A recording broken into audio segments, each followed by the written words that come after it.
Hi everyone, welcome to a brand new video. So back with another rambling video, I see. It is Tuesday, it is currently almost 2 a.m. in the morning, but I got some things that I want to discuss. Especially that this is the weekend that's after WrestleMania, and I want to talk about that as well as some other things that have been happening currently too. Because earlier today was the solar eclipse. I don't know if you guys were out watching the solar eclipse. If so, how did you guys enjoyed it? Like, did you actually like sit out and like watch it? Or maybe for you guys who weren't able to see it, is it because like I'm assuming it's like very cloudy weather or there's like a rainstorm or something? If so, I sort of feel for you guys. But for my personal take on it, I don't know. I wasn't really a fan of the solar eclipse. Like, yeah, it's like maybe a once in a lifetime thing, or I heard that it's coming back in October, but I'm not 100% certain on that. Literally all I did the entire time was sit down in my family room and I was legit just playing Ridge Racer trying to beat all my time trials. Well, the one for PS2, or PS2, PS5. So this is Ridge Racer 2. And I was trying to beat my record. And if you guys know the game, I'm trying to beat all my time trials using the Chronolic Kid, the 13th Racing, the Kid car. You know what I'm talking about if you know the game. But one of the races, I noticed that it got super dark outside. And I told my mom, who was like literally in the kitchen, it was like, oh, the solar eclipse is happening right now. And then she was looking at the other side because it was so bright when you look outside on the opposite side of the house. But from where I'm at, I'm like towards the backyard side, and everything seemed to be dark for a while. And it was pretty interesting nonetheless. So it got dark for a bit, and then it like, I don't know, it's just sort of like all of a sudden light just diminished in the room. And then I literally had to turn on the lights in the family room for a second. And then all of a sudden, light just came back on just in a swift moment. And it was pretty cool, honestly. I'm not really the type of person that would want to witness it in person. Like, yeah, I understand that there are a lot of people who would say, oh, it's a beautiful thing. You don't want to miss it. It's so nice. I don't know. Maybe it's just a personal thing, but I'm not really into that type of thing. Like, you know how like people are like into something but other people aren't? Like if I tell you like, hey, maybe you should get into VTubers because that's the new norm nowadays. I know a lot of you probably wouldn't anyways, and that's understandable. It's me in regards to the solar eclipse. People will tell me, oh, you should see the solar eclipse. It's actually really cool. And for me personally, I'm not a fan of it. I mean, it's cool, it's an awesome phenomenon, and if you like see it in person, at least you get to claim that you witnessed it. But for me, I could care less about it. I'm sorry. I would have had the chance to see it. It was literally 69 degrees outside, which was really nice. Besides that, I want to transition on to one of the more fun topics that I want to talk about. So last Saturday, and yesterday, well, technically today's Tuesday now, so you know what I'm talking about. What? It's WrestleMania weekend. And I had a blast. Okay, so it was a really fun WrestleMania, I'm not gonna lie. And what made it all the more special too, especially on night 2, that Sunday, is that I was hanging out with my brother and our friends watching WrestleMania. Caspen's not into wrestling, but with my friends from church who are into wrestling, oh my gosh, we had such a fun time. Night 1, I was actually at home watching it because no one was able to take care of the puppies, and they tend to be ruthless anytime they're left by themselves at home. Especially when it comes to Maya, the female puppy, who loves to jump at different places.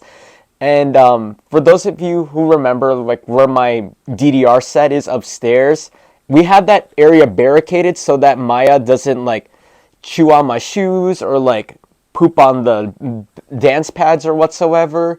But there are times when I do catch her like on the other side, so I need to be keeping my eye on that. Kuma, on the other hand, the boy puppy, actually loves to tear up the carpet, so I had to keep my eye on that. So that's the reason why I stayed home. But I ended up watching WrestleMania in the safety of my home, and I loved it, every step of it. Now, would I say it's the best WrestleMania for that night? No, night 2 was hands down a lot better. But at the same time too, I feel like a majority of the greater matches for the night one portion belong to last year's WrestleMania 39, especially with that wonderful main event with the Usos versus Kevin Owens and Sami Zayn. But nonetheless, I feel like the storytelling for this WrestleMania, as well as the Sundays following, was superb. Honestly, a lot better than last year's. So, hey, if you like the storyline, this is the WrestleMania for you. Otherwise, if you prefer the wrestling matches, last year's probably your best contender. Maybe with the exception of the main event, but I'll get to that in a second. And I'm not talking about night one, night two. So, night one, it was pretty much an okay start, but things didn't really hype up for me until the second match as well as the penultimate main event. So, all I can remember is that, I know the first match was Rhea Ripley and Becky Lynch. I thought that match was okay. The second match, though, oh my gosh, it was really great. That was the six tag team, no, how do I say this? It's the ladder match for the tag team championship belts with both titles held on the line, so Raw and SmackDown. And so basically, it's the first tag team to grab both of the belts. Assuming that if a tag team grabs both of the belts, then they become unified tag champions. But no, I think they want to separate it. So, spoilers, by the way, because I'm going to go into that territory. So the first part is that Grayson Waller and Austin Theory got the SmackDown tag titles, while later on, R-Truth and Miz won the Raw tag titles. And in my opinion, I thought those picks were absolutely perfect. Because if we knew that there were going to be a face tag team champs, there has to be a heel dynamic, which is why I feel that Austin Theory and Grayson Waller acted perfectly for that role as being the SmackDown tag champs. As for R-Truth and The Miz, I'm so grateful for them, especially for R-Truth that he finally has this WrestleMania moment with him winning a title during that event. I believe he also won it with John Morrison. Oh, no, wait. No, because in 2011 at WrestleMania 26, Miz and R-Truth were on opposing sides, where it's John Morrison and R-Truth versus The Miz and The Big Show. I don't oh, no, wait, no, I think it was Miz and Big Show that one. But don't quote me on that. I feel like that's it. But yeah, at least R-Truth had a shining moment where everyone's actually like behind him, because I felt like WrestleMania 26 in 2011, like, we didn't really care as much for those two, but Miz and R-Truth in this WrestleMania, they are so beloved. And oh my gosh, it was such a great way to end that match with both of them celebrating above the ladder. Man, there were some scary spots too, especially with the double moonsault with New Catch Republic going off the respective ladders, and especially like later on with the same team too. I believe it was Pete Dunne that fell and hit the ground from the ladder, and then Tyler Bate like awkwardly landed on top of Pete, which made it look scary. And I thought Pete looked legit injured when Tyler fell on him, but oh gosh. And then after Austin, or no, not Austin Theory, it was Grayson Waller that attained the SmackDown tag titles. I believe it was New Day that knocked Grayson off the ladder and fell onto another ladder outside the ring and went through it. Oh my gosh. I love those spots. Those are amazing. It's why I'm a fan of tables, like table matches. Like anytime I see a wrestler going through a table, it looks so clean. It's so nice. I digress. After that, it was pretty much straightforward with like the rest of the matches. The 6-woman tag match. What else was in there? Jey Uso versus Jimmy Uso. That one was nice. I can't remember the rest of the matches. Besides the main event and the one before that. In my opinion, that one was match of the night, which was Sami Zayn versus Gunther. Now, I mentioned in the past rambling video that I believe Chad Gable should have been in the spot of Sami Zayn, but this match made up for it, hands down. Now, understanding wrestling psychology, I felt like I knew that Sami was going to win from the get-go because of the way how everything was building up to the point at the end where Sami actually won the actual match.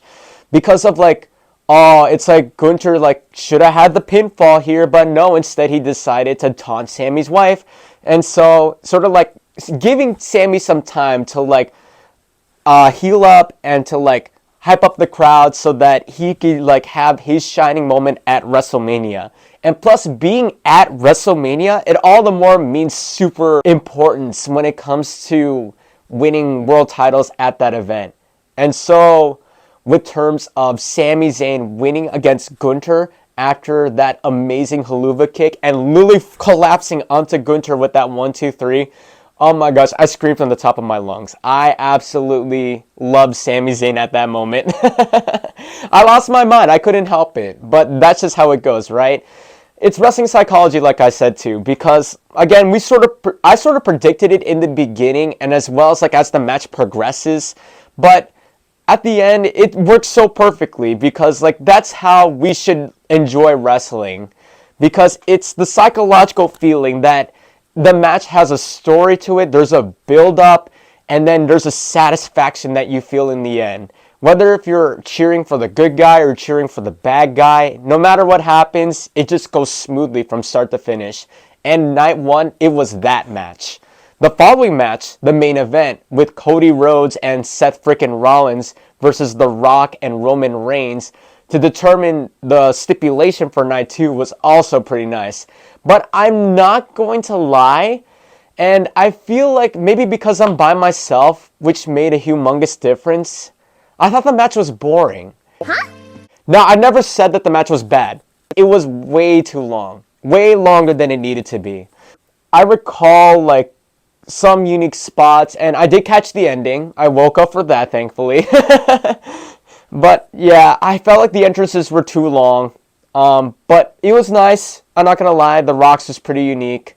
It was pretty much a straightforward match. I knew that in the end it was gonna be The Rock and Roman Reigns winning the match, because the one thing that really solidified that from happening is that throughout the entire night, have you seen Solo Sikoa?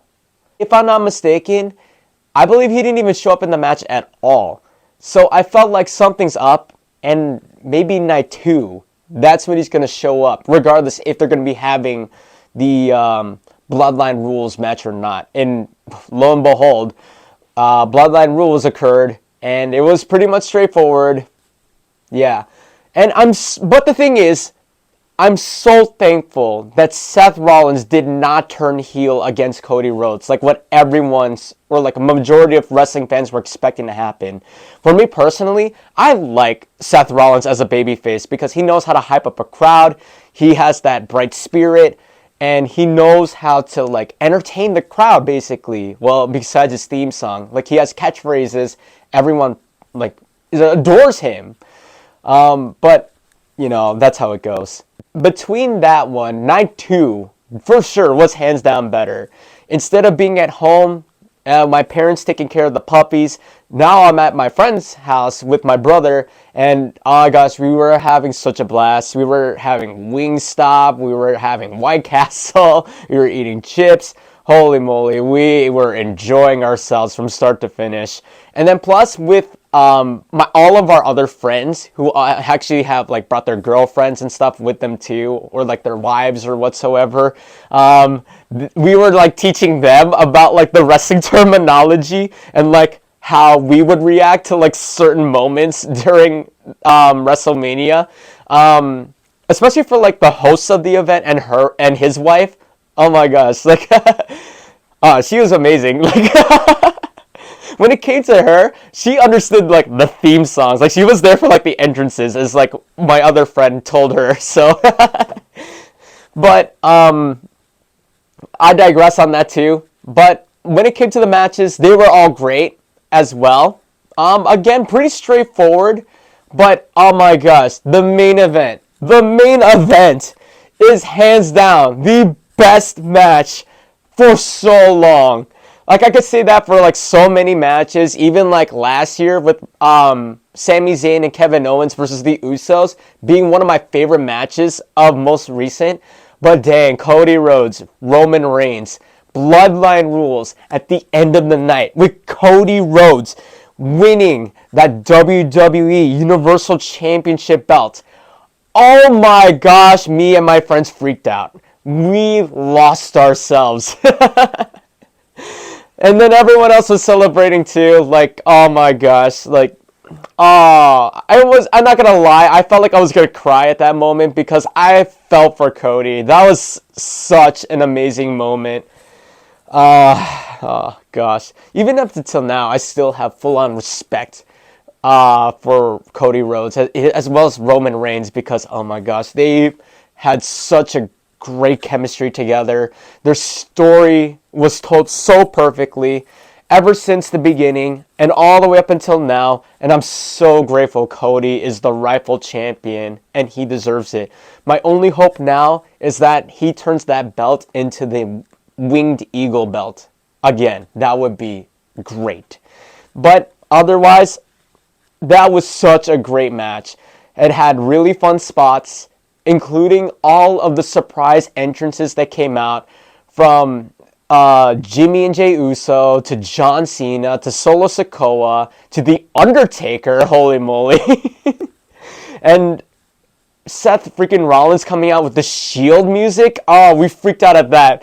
Like, me and my friends were even discussing that, hey, maybe Dean Ambrose might come back from AEW for just that one night. But no, he just gets speared, tries to protect Cody. And oh my gosh, Roman recreating the what's it called? The falling of the shield, the destruction of the shield, when Seth turned on his shield mates. Oh my gosh, when Roman did it to Seth, oh my gosh, it was so great. I loved it. Great references from a decade ago up until now. Holy moly, it just flows so perfectly. I loved it.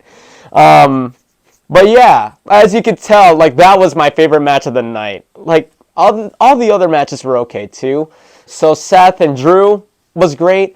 And I'm so happy of like that passing the torch moment when you see like Seth leaving the ring in tears and like pointing at Drew saying that he'll be the next champion to lead with the World Heavyweight, only for 5 minutes later, after Drew celebrating with his wife and then taunting CM Punk holding the title up, and then Punk hitting him with his brace, and then out pops Damian Priest, cashes in his Money in the Bank briefcase. 1, 2, 3, he becomes the new World Heavyweight Champion.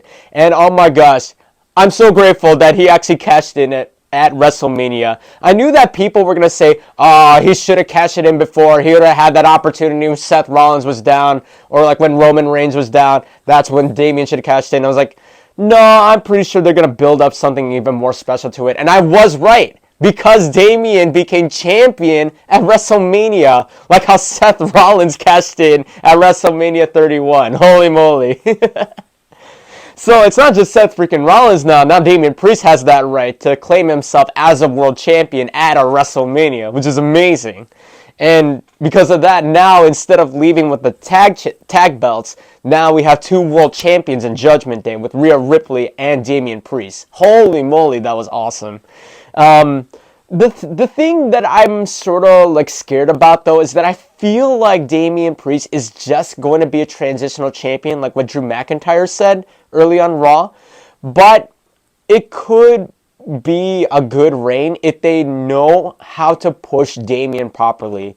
Because Judgment Day is still hot right now, especially with R-Truth pretending that he's still part of Judgment Day is still great. So hopefully things will turn up a lot more with that. Bayley versus Io Sky was really good. It was funny too because me and my friends were joking about it and say, that's which out of all the matches of night 2, which one's going to be the bathroom break match? And then we were like, it's probably going to be Bayley and Io. But no, it was great. It was awesome. It was funny too because I sort of joked about it in the beginning, like right when the bell started, and because my friend had telestrations too, and I was like, after the bell rang, I was like, okay, who wants to play telestrations? And then like everyone started looking at me, and I was like, what? But yeah, but we ended up watching the match entirely, and oh my gosh, it was great. I loved it, and I'm so thankful Bayley won. She deserved that title, in my opinion. As much as I love the Japanese wrestlers in WWE right now too, I hope they get more recognition, especially Asuka, because I don't know if you guys know about this, but she's currently 0-6 at WrestleMania, so hopefully she gets to beat her losing streak at WrestleMania. Because, like, if you guys remember her back in NXT, she was so dominant. And all of a sudden, when she joined the main roster, she was just, like, so inconsistent. Yeah, she won championships, but they weren't meaningful compared to her NXT run. So that's just my opinion, though. I don't know. But yeah, hopefully they do something about that in the future, because I think Damage Control, let alone the Japanese women's wrestlers, are amazing. Let alone Shinsuke Nakamura and Akira Tozawa. Because looking at the past Japanese pro wrestlers that were there, like Yoshitatsu, Hideo Itami, or Kenta nowadays, and who else? Kushida was also there, but also left. Oh my gosh, they need to utilize their Japanese wrestlers more, because they're so talented, but they aren't pushed to the moon. Then again, it's Triple H right now, so I'm pretty sure things will get pushed at the right time. It's just waiting for that moment. But I digress again. Bayley deserves that title. Oh my gosh, she, in my opinion too, I felt really bad because, like, you know how, like, both women's and men's should have the chance to main event WrestleMania. I sort of felt bad for Bayley and Io, because I felt like they should have deserved a WrestleMania main event spot, but I understand why they would have given the tag match instead. But at the same time too, at least Bayley still got her moment. I'm very happy for both women. So that's great on their behalf. Kevin Owens, Randy Orton, and Logan Paul was also a great match. I knew Logan Paul was going to win, but my heart was out for Kevin Owens. Because, oh gosh, when he gave out his little support for Sami Zayn before Gunther, and then Sami did the same when Kevin was about to enter the ring, it made me all the more hope that Kevin was going to win, but that didn't happen. To be fair, though, and as much as I don't want to admit this, but it's true, Logan Paul is a really great professional wrestler. Now, you don't have to like Logan Paul, but you gotta respect him. And when it comes to the wrestling business, like, he understands of, like, how to take care of the wrestlers. He understands the moves. He understands how it feels. Oh my gosh, I give him all credit to where credit's due. He deserves his title, honestly. I'm sort of irritated that he's U.S. champion still, but hey, it's him playing the role as a heel, and he's doing it fantastically. So I give all credit to where credit is due. And plus, I give him all the more respect too, especially seeing footage of him watching the Cody Rhodes main event, and him even shedding tears for Cody Rhodes. I felt for him, man. I was almost about to shed tears too. So all the more respect for Logan Paul right there. But yeah, WrestleMania 40 overall was so much fun. Both nights, whether if I was at home, whether if it was out with my friends, great stuff, start to finish. I loved it. If I were to rank it though, overall, I'd probably give it a solid A-. Because night one, it was sort of lacklusting, because I felt like the only saving graces for that night was the 6 tag match and the Sami Zayn and Gunther IC Championship match. Those two definitely saved it for me. But night 2, holy moly, that storybook ending was so perfect.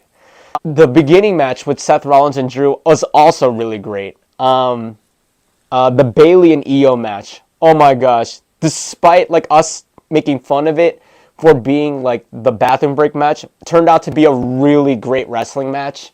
And then that main event, that freaking main event, oh my gosh, like, talk about match of the year contender right there. That was perfect, 100%. Like, that was the reason why it brought up to like an A- for me, hands down. All the references, the right winner came out of the end of the night, the celebration, holy moly, it was great. A-. Otherwise, that was an awesome WrestleMania. I hope they'll be able to push something into like that type of caliber for next WrestleMania, but only time will tell. And plus, at least with premium live events now taking place throughout different countries too, like Backlash now being in France in May, that's going to be incredible. And then, like, of course, like the WWE events being held in like Riyadh, Saudi Arabia is amazing, and all the other stuff too. Like, I hope, like, I'm not gonna lie, I hope they go to the Philippines and like perform in the Philippine arena. I'm sort of biased to it because Filipino too, so it would be great to see them perform in that arena. I want to switch to a more controversial topic now. As you can see, I'm a humongous fan of Hatsune Miku. I've been talking about her for so long, and heck, I'm going to be making a video about her after I'm done with this, so keep an eye on that in the future. But I want to talk about the controversy that's been happening recently when it comes to the Miku Expo 2024. If you guys don't know what I'm talking about, and if you haven't seen pictures, you probably should be looking them up. It's the LED screens that they're using for the Miku concerts. Now, when it comes to this type of thing, there are two sides to the story for this. There are people that don't mind it and are there for the fun, and there are people who absolutely despised it and ruined the reputation of how it feels to be at a Vocaloid concert. For me, I'm sort of in the middle, but I'm sort of leaning towards this side where I'm not really into the idea of the LED screen at all. Quick story. So I was supposed to snag tickets for the Miku Expo in 2024 because, like I said before, 2020 was supposed to be when the next Vocaloid concert took place, or the Miku Expo, I should say, in Chicago. But due to the pandemic, that was canceled. So I was all the more disappointed. So I had to wait a couple more years for the next show to come in. And so when 2024 rolled around, I found my chance and my opportunity to score tickets. And so I went online, I tried to find my ticket, and then I was about to purchase it, and then I told myself I wanted to get better seats because the seats that they offered me were on the side, and I want to be seated somewhere in the middle where I could like look straight at Miku. I don't care if I get the back seats all the way. I just want to be like somewhere in the middle, right? So that I could see Miku's center straight fold. But that was one mistake that I immediately regretted, because after that I got kicked out. And then I wasn't able to purchase that ticket. I tried again to see if I could go for it. But again, I got kicked out because I couldn't find the seats that I wanted. And then the prices started to get more and more expensive. It started I think like $50 for the cheap seats. And then it raced like $100, $120, $180, $200. And then by the time everything came forward, I legit, not kid you guys, I tried over 20 times trying to find a ticket for myself. All failed in the end, and I was so devastated. Like, I was so heartbroken. Like, when I got to work that day, I was so devastated. Like, I really wanted to see the Miku concert so badly because I adored going to it in 2016. That was my first ever experience, and that was like the one thing that kept close to my heart, and all the more maybe a bigger Vocaloid fan. I understood like the references when it came to like the songs, the different Vocaloids that were there, and learning about like the community as well. And heck, even when I met new friends, when I started like going to round one and stuff, like, there were some that were even Vocaloid fans and even attended the Chicago show too without me even realizing it. And now knowing that I'm friends with them, that's all the more great. But at the same time too, fast forward onto now I don't have any tickets to go to the show still, but now I'm on the fence. Like, as I mentioned before, the budget, I don't want to say the budget, but the way how the show is displayed, it's so obvious that it doesn't feel like Miku's actually dancing on stage, but it feels like you're just watching a giant screen with Miku dancing. Like, if you imagine behind me, there was a gigantic LED screen, and then you would just see Caspen on screen, right? And then if you look in the sides, like, you can't see, like, he's always, like, actually behind the screen, right? No, that's basically, like, how you see Miku.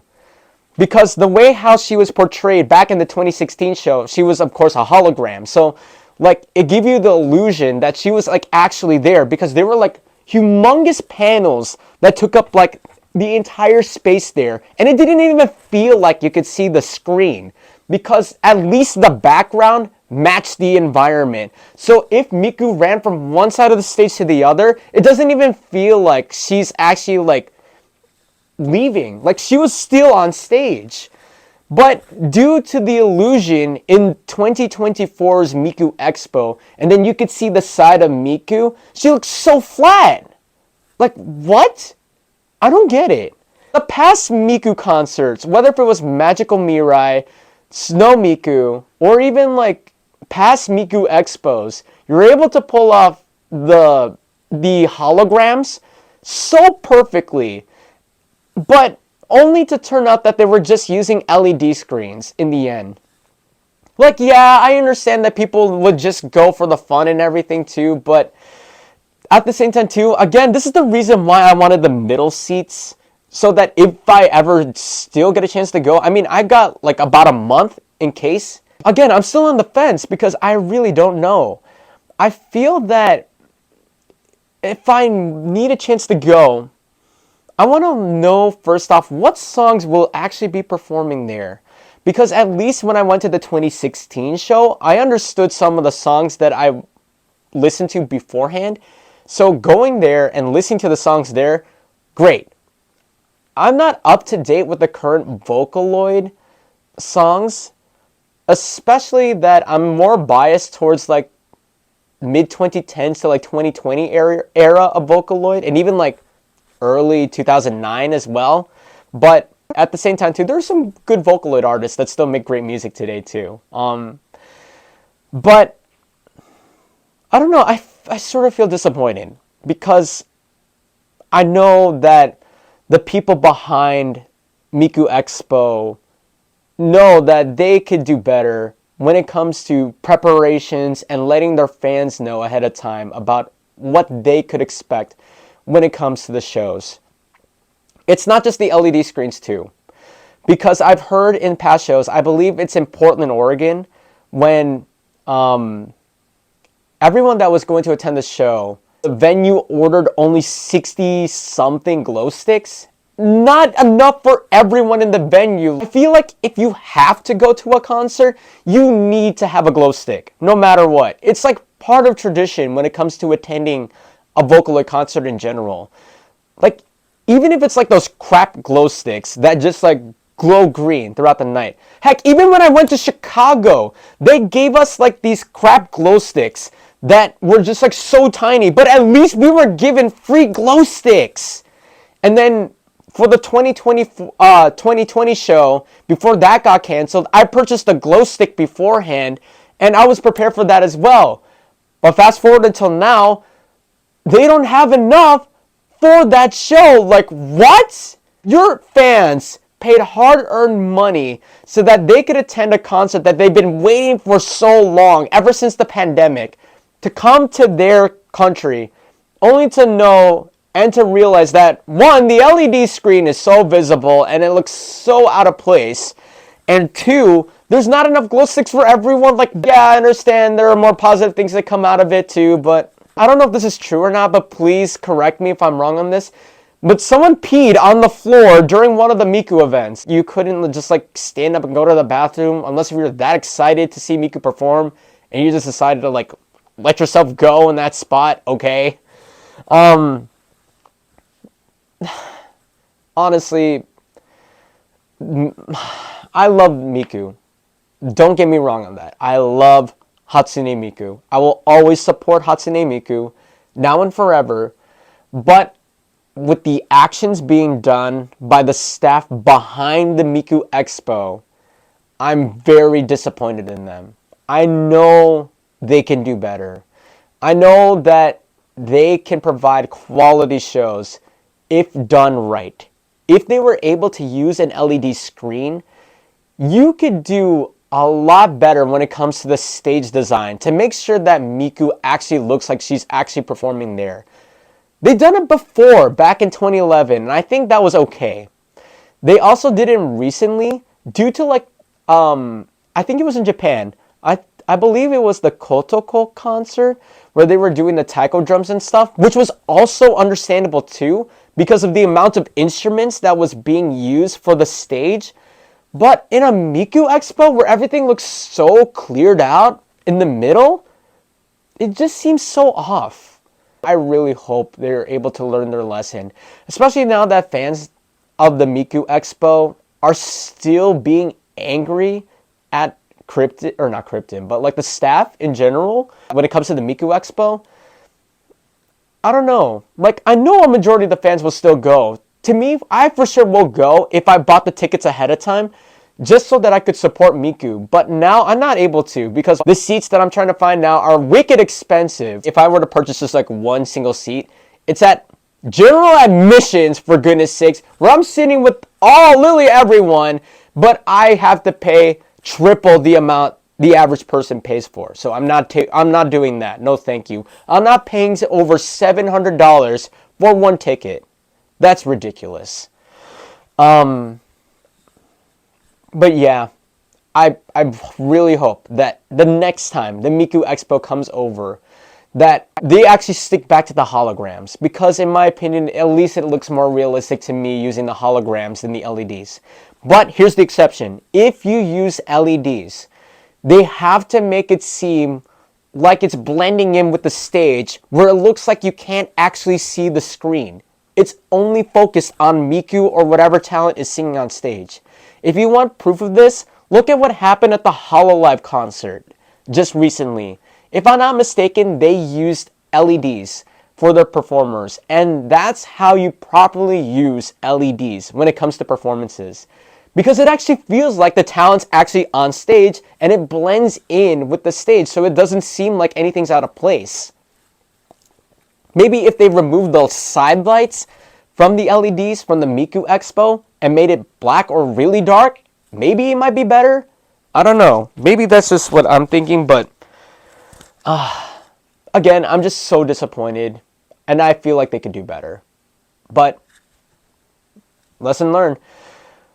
If you're still going, I highly encourage that you still go anyways. It's just to support Hatsune Miku regardless. But if you don't go, that's also understandable too. Because I'm also seeing people petition saying that they want the holograms back of Hatsune Miku. And honestly, I'm hoping the same too. But for those of you who are going, I hope you guys have a great time. And I know that you guys probably will. It's Hatsune Miku. We all love her. Again, I wish I was going too, even if it's just the LED screen. But I just also want to vent out my frustrations too. Because knowing Hatsune Miku and seeing her as a hologram back in 2016, it was amazing. And I wanted to see it again. Maybe I'm just overreacting, because I tend to do that sometimes. Yes. It's okay. From the good to the bad to the okay, this is how my weekend went. So, how about you guys? Did you guys enjoy your weekend? Did you guys get a chance to see the solar eclipse? Did you guys enjoy WrestleMania? Are you guys still going to the Miku Expo? Let me know in the comment section down below. Something very special that I'm going to be bringing up in regards to my brother. I'm not going to be inviting him to the show. It's more like I'm going to be dedicating something to him. It's not because of his birthday, it's because I really love my brother. So this one's for you. But in the meantime, I'm going to stop right here. And I hope you guys have a great rest of your day as well. And I'll catch you guys in the next video. Thank you for joining me in another rambling session. And I'll see you guys in the next video. Bye guys. Peace. And a purple dinosaur once told, I love you.